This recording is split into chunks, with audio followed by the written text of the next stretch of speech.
So I made it 20 days on this dry fast. This is my third one to 20 days. It seems I have like a threshold that I can't surpass on this dry fast. My first threshold I couldn't pass was 12 and a half days, and now it seems to be 20 days on this one. And this one is completely because of fat storage. I don't have enough fat to lose on this dry fast, enough meat on my body. So that's often a problem people run into when they start healing. These fruitarians usually transition to dry fasting because they realize that dry fasting is where the true healing is, and they're already too skinny at that point. So I usually tell them to rebuild. So I didn't rebuild enough on this fast, and therefore had to break prematurely before I reached my goal of 25 days.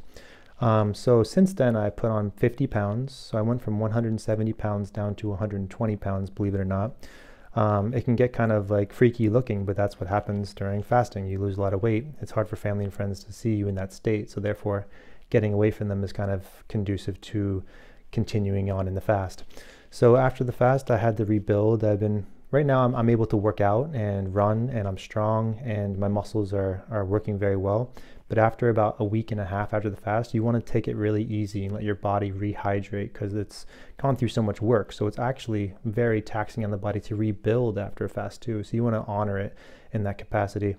Oftentimes people can get themselves in predicaments where they will actually continue their lifestyle too quickly after a fast, and they can tear muscle tissue, or they can get very dehydrated in states where they get too far away from like a hydration source. So I've gotten myself into predicaments before when I didn't really have the information to know how long to kind of take it easy and to chill in one area and let the body refuel, rehydrate. So some of the things I experienced after doing a 20-day dry fast are just really dry hair, obviously very dry skin. You've dehydrated yourself through a dry fast through a long period of time.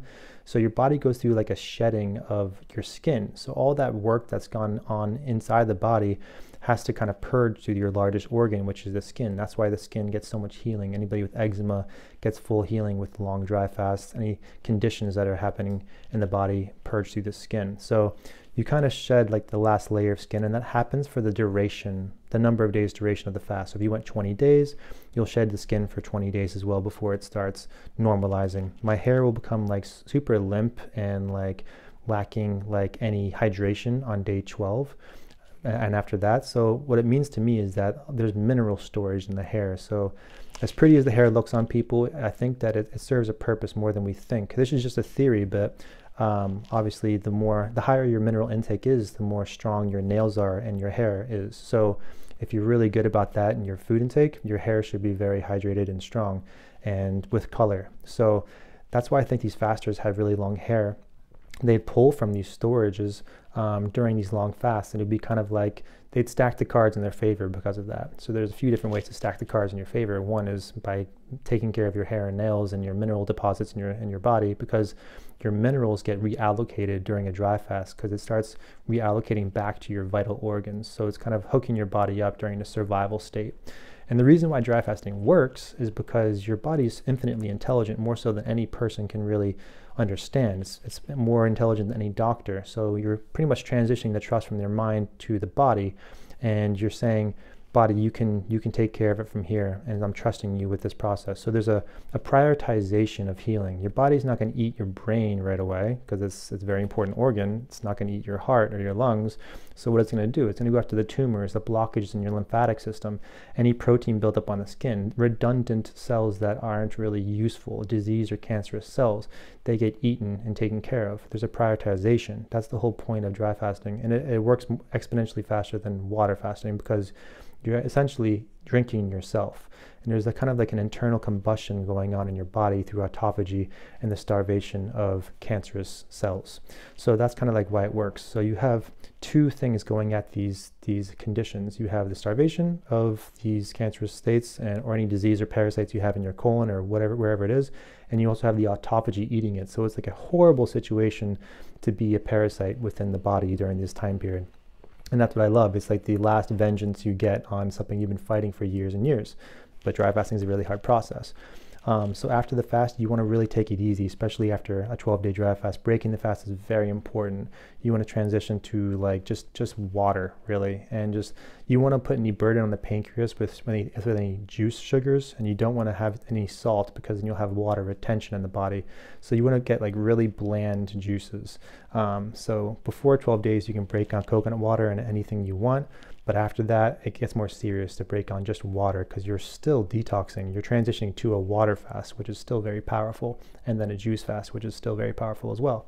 So obviously the most anti-inflammatory thing you can do is actually dry fasting. So your body and your joints will pull all this hydration, so most of which has mucus microorganisms in the body. Everybody usually has some kind of microorganism that's not benefiting them.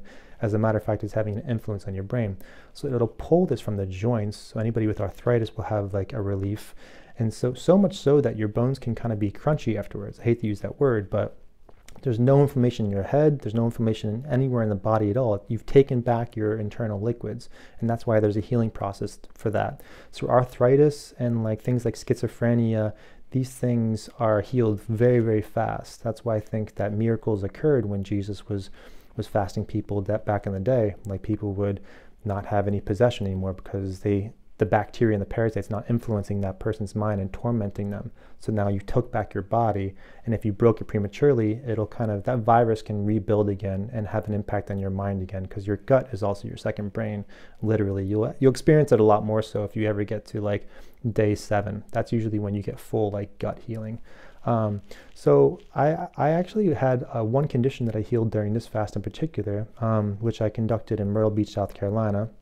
I had like a foot problem where like I had tendons in my foot that really disabled me from playing like soccer and running around and being like more like aggressive in my movements. And I felt like my body like re-broke my foot. You know, it's kind of like you sometimes either re-break things in order to heal it. My body kind of figured out a way to heal my tendons in my foot, and they became more secure and strong again. And now I have complete mobility over my foot. It was something that I kind of gave up on. I didn't think fasting could heal it, but ironically enough, it finally got around to that after my third 20-day dry fast, because I think my previous things that my body was going through was still rectifying, and now it was time for my foot to have healing. So these are the kind of beautiful things you experience. I mean, anybody who goes beyond 10 days has miracles to talk about in these dry fasts. It's hard work, but really beautiful, miraculous things happen. So for this particular dry fast, I actually started it in South Carolina, and I ended up going through about 8 days before transitioning to a better environment by the ocean. So I rented out like this hotel overlooking the ocean. So I had the ocean breeze coming to me, so I was able to kind of breathe in my hydration and get the mineral intake from the ocean. So you want to kind of stack the cards in your favor in that aspect as well. Get close to a body of water with some humidity so you can actually hydrate through the air. So one aspect I've taken from dry fasting is always sleep with like a window open, no matter how cold or hot it is, because you're kind of getting like free-flowing nutritious air that's actually hydrating you. So a lot of times older people will die in their sleep because they're essentially closing themselves into a room and dehydrating themselves, and then blood clots occur. I think that at old age, I think the reason people really die is because of blood clotting, and the parasites and viruses that are inside them are able to proliferate more easily when the immune system has dropped when you age beyond like 70. So then they start eating within you and then cause like these beaver dams that prevent your heart from kind of operating sufficiently enough. So that's kind of like my opinion on it. So cleaning out the viruses, the bacteria, and these protein buildups in your kidney are very essential in order to living a longer life. And that's why dry fasting is so important, because there's nothing man-made that's been able to achieve these kind of things. So my process was this. I started the day off. I'm going to go through like what happens from day 1 until day 20 right now. So on day 1, you're pretty much going to live life pretty easily. It's like just normal life and everything's all good, and you're like, oh, this is a pretty easy process. Day 2, you start getting into ketosis, and ketosis can be pretty not like fun experience for people. You're transitioning to fat storage and your glycogen stores that are stored in your liver and your skeletal muscle, because your skeletal muscle has about, I think, 70 to 80% of your glycogen stores. So your body starts pulling from these stores. And the reason it's there because it's more accessible to your muscle tissue that it's needed. Instead of it like circulating from one area, your liver, to your brain when it needs it, it's storing it all over the body. That's how smart the body is. And so your liver also has storage as well. I think it's like 10 to 20% of your glycogen stores. So once that's depleted, your body starts going to your fat stores for energy, and you start getting into ketosis. And that happens from day 2 to day 3. So day 3 is not really that pleasant. The first 4 days aren't pleasant because your body's like, wait, we're still expecting food and water. What's going on? So once you finally get to day 4, it's still somewhat more unpleasant than day 3, but you're entering into cleansing mode, and that's when the body's like, okay, this is the new normal, let's transition into cleansing mode. And that's kind of like when it starts getting kind of better. You start flowing into this space of dry fasting a little easier. So your body's starting to drink itself, and you have enough fat stores to kind of to hydrate from. And that's when the body clicks into cleansing mode, like I said. So day 5, you start getting a sliver of that spiritual aspect, and you have no inflammation in the head. So you're kind of thinking, like, I can see the potential of curing myself with these dry fasts. That's when like the light bulb occurs for most people, and you can kind of use this as a tool in the future. So day 1 to day 5, you experience that kind of journey, and day 6 is just a little bit of a drier deviation of day 5, and that's when you're kind of like, you start to normalize the state, and your body starts to kind of acclimate. But day 6 to day 7 is when your parasites will start to realize that they're dying off, and they don't like this, and that's when you might start having like nightmares and start to have like some lashback from certain parasites that are going to influence your brain to make you stop. So day 7 is particularly when this happens. This is when like fear dynamics occur. So a lot of people, when they get to day 7, they're like, who told me about dry fasting? Why am I doing this? Is this even real? Did this person even dry fast to begin with? Am I crazy for doing this? My family and friends think I'm crazy. So you're gonna have all these thoughts on day 7. That's usually when you have that's when the physical body and like that's the real transition from the mind to the body. And that's where you have to kind of just overcome. That's like the first big fear dynamic. And that's particularly when it's very important to start nose breathing, because nose breathing keeps you very hydrated, and mouth breathing if you want to get dehydrated as fast as possible, just breathe through your mouth over and over again and hyperventilate through your mouth. That's how you can dehydrate yourself super well. And so people with congestion actually never really hydrate properly because they can't breathe through the nose. They're not oxygenating their mind, and so you're delivering that oxygen to your brain. It's really important during a dry fast, because then you're able to think with clarity, and it's getting delivered there without your body having to use minerals to bring it to your brain headspace, and you don't get as lightheaded. So lightheadedness occurs by people that don't have enough mineral stores prepared for the fast, and from people that can't have proper nose breathing techniques. So day 8, it's like a little bit drier, but like you can kind of blast through these days. So day 7 to day 10 is pretty much the same, and you have to practice positive mindsets. And that's essentially when I went to Myrtle Beach. I started driving to Myrtle Beach around day 9 or day 10, and I found my hotel, and I kind of like just made it work. I brought like a weight scale with me, and I brought like the water I needed for my breaking the fast. And it's really important to do before you fast is get everything ready. I usually get like a bag of oranges, a bag of lemons, and like 5 liters of Mountain Valley spring water. So I'm already good to go. I'm not trying to do this in the middle of the fast when I have no energy to do it. So regarding energy, I usually will do about like 10 push-ups a day and like 20 to 30 jumping jacks every single day of the fast, because what that does is that helps out the lymphatic drainage in your body, and it also helps out with the circulation in your body too. So sometimes, dry fasting is just like an increased levels of like your blood getting thicker. So it's a blessing and a curse. So the pathogens are easier to eradicate when your blood is thicker, but you are also having like more of a difficulty pumping the blood. So you break based on that factor, and you'll know that that's happening because your heart rate will start to increase above 100 beats per minute, and your movement will be compromised. So people don't just like die and like fasting. You have to be pretty unintelligent for that to happen, because your body will be limited in movement, so much so that you can't move at all. So like if you can walk a mile, then the next day you can only walk 200 meters. The next day you can only walk across the room. Or the next day after that, you can't move at all. You shouldn't put yourself in that environment at all. You should have mobility, and the people that are able to have mobility means that they have free-flowing circulation, and they can always extend to the next day. That's how you know it's okay to press on. Also, it's okay to press down when you don't have enough kidney sensitivity, there's no kidney pain, and you also don't have a heart rate that's staying above 120 for more than like 10 minutes. That means that the blood is thick and it's having a hard time pumping. So I can help out that process by doing like some push-ups every now and then. That helps out with like circulation and kind of like declotting the body, I'd say. So I can keep going and just practice breathing techniques, because what ends up happening is my body's burning through so much fat, and people actually burn fat by exhaling the fat. 80% of your fat stores are actually exhaled.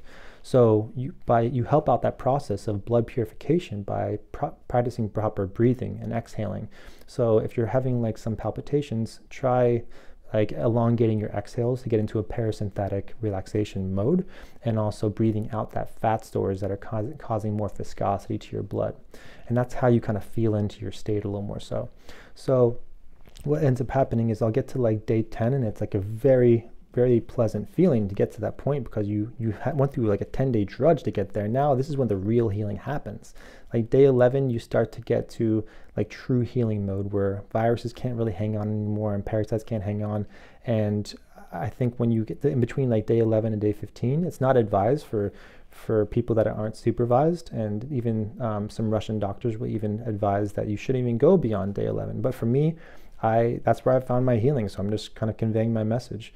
And now I'm doing 20-day dry fasts because I know my body so much that I feel safe to do so. And that's the point, is you don't just jump to 20 days. You climb the ladder safely with odd numbers, like 1 day, 3 days, 5 days, 7 days. You get to know your body more so, physically, mentally, and spiritually. That's the whole process. So once I get beyond day 15, that's when I start getting into like these intense spiritual states. And that's where I'm going to transition to now. Is my previous 2 dry fasts, I would enter these spiritual states where the first dry fast, I was in a beautiful Guatemala. It was like the best experience of my life. Literally the best time of my life was my 20-day dry fast in Guatemala.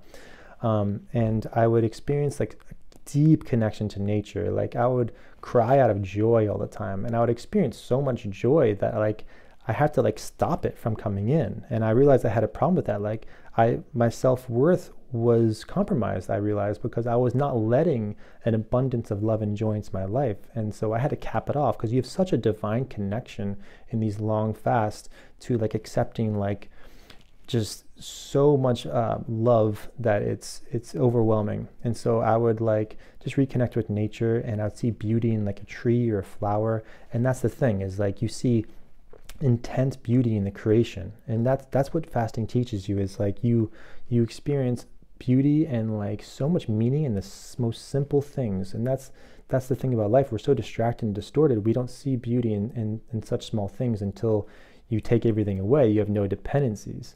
And I know I'm going to jump around from topic to topic a lot, but when I come across something that needs to be said, I'm going to say it.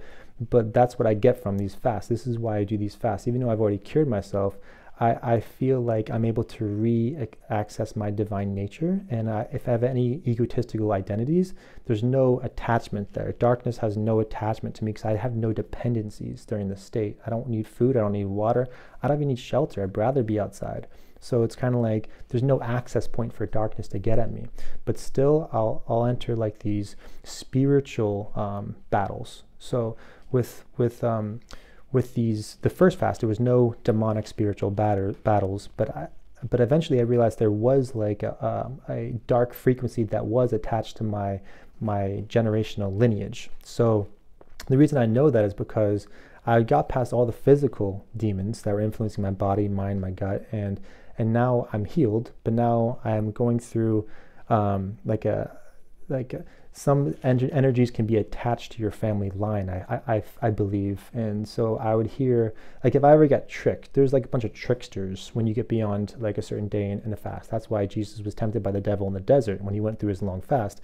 I think that was a trickster. You know, these tricksters will start to kind of imbibing certain perspectives on you and try to convince you of it. And if you don't fall for it, you can actually literally hear them cackling in an evil laugh, as crazy as that sounds. I've had a couple people that I've coached beyond 15 days, and I didn't tell them about my experience at all, and they've heard this evil cackling. I actually heard it as well, and it's not like a physical presence that you can see, but it's something that you have one foot in this dimension and one foot in the other. And so you're experiencing what energies might be lingering around you. And so even one time I broke a fast in my second fast. So the first fast was paradise. You know, I broke it and I just had like the best time of my life. I even connected with my dad, who passed away 8 years ago. And I even heard him call out my name. It freaked me out. It even scared me. And I kind of like had a moment where I was like reaching up and like holding his invisible hand out like on this like Guatemalan cliff that I was sleeping on. and I was able to even like interpret what animals were saying to each other, because you are not seeing them as food, so you have a different relationship with animals now. So they're able to kind of like check up on you, and they can see your energy a little bit more as pure. And it's a hard thing to describe until you experience it. So on the second fast, I actually went to this place called Asheville, North Carolina, where there's a lot of like, people told me that witches kind of like live there, and they come from all over the country to live in Asheville. And I didn't believe it. And I was like, this is not like really a thing. And eventually I camped out, and my friend was like just warning me that like some weird people live in this area. It's such a beautiful area with a bunch of waterfalls in North Carolina. And I found a perfect spot by the riverbank. And I camped out there, and I saw like this really shady shack that was like 100 feet away, maybe 200 feet away. And it was a shack, and there's like 10 people living in this place, like squatting on this campground that was like a private campground, not a public one.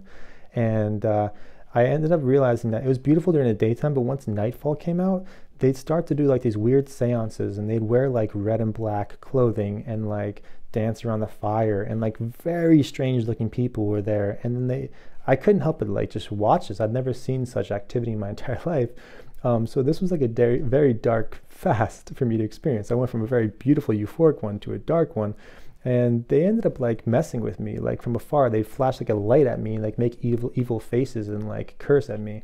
And eventually, this is the reason why I broke that one at 20 days too. It just wasn't conducive to me continuing, because I was very physically not able to defend myself if they were to kind of approach me physically, you know. So I didn't feel safe. So during this fast, the reason why I think that's important, because I saw like how I saw the negative impact demonically on how I can be influenced and be tricked by these negative influences, but also how the world was kind of under a distortion as well. It's just like an abundance of distortion in the world, and it became very clear to me during this fast. So I think once you experience darkness more so, you can accept light into your life more so. So you can't be oblivious to how darkness works. And during this fast, I was able to download more information on how darkness is able to dwell within people, minds, and with certain experiences. So I realized that they can kind of shave off your thoughts a little bit to make it seem like they're your own, but they're not, and they can kind of trick you. It's of value to them, you know, and it's something very, I think we live in like a beginner existence here in this physical realm, but the other energies, the other entities out there, they see value in like kind of making you into a puppet. So they can attach certain strings of identity to you, you know, and so that's how they can control your vessel. You think you're in charge, but you've subscribed to all these identities and egotistical behaviors that you're kind of really not in charge as much as you thought. As a matter of fact, you probably know some people that are so influenced by their gut that their legs will start walking to satiate their needs. Like they want cheese or burgers or like Doritos or whatever it might be. Like they're really not in charge there, right? That's the same aspect that these negative entities will work. And so when I finished that fast, I ended up kind of hearing like a voice. This wasn't an evil voice. It was kind of like an elvish woman would say. I can't believe I'm actually sharing this. She's like, oh, he finished his fast. He's breaking his fast. He's eating again. Like it was kind of like I was being observed. And so this plays into my third fast, which I just finished. And the reason why it plays into that is because you're of interest. Since you're taking such a holy walk, which is fasting, you're kind of interest to other higher entities that are not in our dimension, that they just want to observe you and watch you. And they can be guardian angels, they can be ancestors that you have in your family, they can be just random energies that are just passing by. They have interest in like what's going on and like this powerful path you took, you know. And so I realized that that's a thing, because what ends up happening is that like demonic energies don't want you to succeed, because then you're going to spread the good news. This is what the good news has always been. It's been fasting, teaching people how to find their true self again and can reconnect with the divine nature. Our bodies are temple, right? That's like a known thing in scripture. So kind of connecting with the mind and body and spirit, that's like the Trinity, the trifecta. You're all you've ever needed, you know? And so all the scripture is really written by man anyway. So it's like, your experience is equally as valid as anything you could read, and these fasts really kind of let you have access to that again. So I find that I'm able to access my true self. And in the third fast, this is what I experienced, the most recent one, where I went to the ocean and I was able to kind of just like chill, and I prepared for it perfectly. I found that I've kind of like mastered being able to navigate my own thoughts that now they're my own. So, but I realized how this whole game is kind of played a little more so. So I'd enter like in an ocean of thoughts. So once you go beyond like day 15, you're blatantly in like the spiritual mode, and it's hard to really even keep track of time at that point. One day can feel like 10 days. So you pretty much are in an ocean of thoughts that it's kind of like you become the observer of your thoughts. You become an observer of yourself rather than yourself. You become more so like everything is one kind of thing. And so it's hard to kind of differentiate between angels and demons and like their influence over you. And you have to kind of be really affirmed in who you know you are. You know, you're a creature of light, a creature of love that's going to just, you're seeking healing, and you just want simplicity. You don't have any wants or desires, so you can't subscribe to any of these trickster thoughts that might enter the head. And you might think, this person's crazy, he's starving, I can't believe that. Of course he's hallucinating. It's that late in the fast without food and water. But there's some validity to hallucinations, I think. And people don't find them valid because usually people who are on drugs experience them. And why would you trust anybody that's hallucinating on the street, a homeless person? And I'm not saying that their experiences are valid, but there's something that happens late in these fasts where you experience, you know, different energies. So with this, with the third fast, I was completely baffled that when I woke up, there wouldn't be all these energies around me, these people. And it was very pleasant energies. It seemed like 11 or 12 people that were observing me this time. I really, truly felt them, and I'd experienced them in my dreams. So your dreams will end up starting to turn very positive after like day 10. They'd be very wicked until like day 8 because you're detaching from all these parasites. And after day 10, it's like you're coming back home to God in those periods of time. And it's known scientifically that you actually release DMT when you sleep. And DMT is a known thing that how you can really people experience God on DMT, right? So you actually naturally produce this chemical. So when you sleep, you essentially should be returning back home when you sleep. And that's exactly what happens after day 11. You don't need much sleep, but when you do, you're reconnecting with your Father, right? So that's the whole thing, is you connect with your Father, which is God, and you reconnect with your mother during a fast, which is the earth. And then you experience these angels that also want your healing as well, the angel of air. So the air is something that parasites can't live on. Only you need air. So that's something that's pure. You know, it can be trusted, and so can all your cells and your body. You trust pretty much these angels, the mother, the father, and you know that's how fasting works, in my opinion. So I felt like I was being watched by guardian angels, and I really felt their presence, and it felt more natural, and I was not easily persuaded or distorted in this third fast. And that's what I'm getting from these fasts. I'm refining my spiritual nature and knowing myself further. That's what I get from this. And that's what this whole experience is. And not to like preach it all, but I think everything's a fractal. You know, I think there's infinite beings in this world, and this God created infinite children to know himself. And now I'm knowing myself, because you can have children on this life. And so you're pretty much everybody's eternally knowing themselves, and it's very interesting for me to kind of figure myself out. That's why I do this.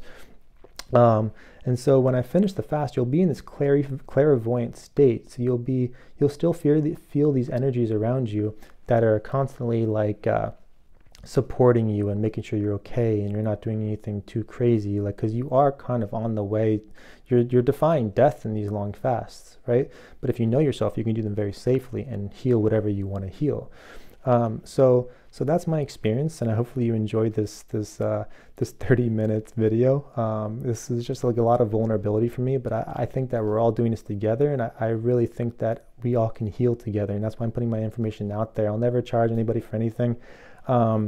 Because I think that life is finite. You know, what am I going to do? Why am I going to be like the big pharma industry and charge people for their healing when in reality this information should be free, you know? And it is free. And what do you know? God's design has us so that we don't need to do anything at all. We just need to chill and do nothing, and the body will heal itself. There's no money required. Your body is already complete as it is. And that's what I really, truly believe. So the last thing I want to leave on is that with fasting, you want to like kind of pray and accept this mode. And prayer can be meditation. It's pretty much just being still and accepting this environment, because you can hate fasting by having the mentality of, I can't wait to break my fast. You're lusting for food and water, so that you're not really accepting the fasted state. You want to be able to have like a mentality of, I'm a man who's accepting that I'm not eating food and water, and this is my choice. And so therefore your physiology will actually accept that state. So you're communicating with your body, be like, hey, say you want to heal your liver, be like, I want you to heal my liver this time. Like, and your body will listen to you. Or like, I want you to heal like a tumor that's in my brain, or I want you to heal my foot, you know? And sometimes you can just completely accept it, be like, do whatever you want, you know? I'm down for whatever. I have complete trust in the body, and I trust you're going to do whatever. But I do have, you know, a certain direction that I want this vehicle, this vessel to take. So you're gonna have a ton of epiphanies when you fast, a ton, because there's no inflammation in your head. And so you're gonna find clear direction for your life. So why that's important is you need to journal this clear direction, these epiphanies, and actually act upon them when you're off the fast, because your IQ will rise from the anti-inflammatory state that you're in. And it's really important to actually act upon your revelations and epiphanies you have during the fast, and to re-engage in your true self once again. Anyway, hopefully you guys found this beneficial. And if you have any questions at all, just DM me, or book a consult. It all goes to charity, and my link in my bio. Anyway, much love to you guys. Peace.